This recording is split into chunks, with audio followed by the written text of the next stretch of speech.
Namaste. Hope and life. Week 46. Take time off.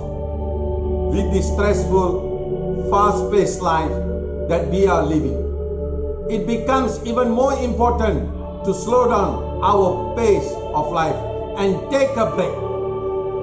Take some time off. Recharge your batteries by being around with nature. If you dare, start with weekends in which you are completely disconnected from the internet, TV, and your electronic games. Take time off and connect with nature. It doesn't have to be a long trip.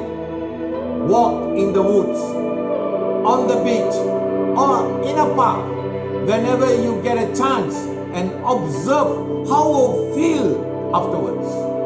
Or just lie down on a bench or in the grass and contemplate the blue sky. When was the last time you walked barefoot on grass or on a beach? Did you get the idea how important relaxing and re-energizing taking some time off is for you? I hope so. Schedule some relaxation time in your calendar right now. The Sloka, rise again. Namaste.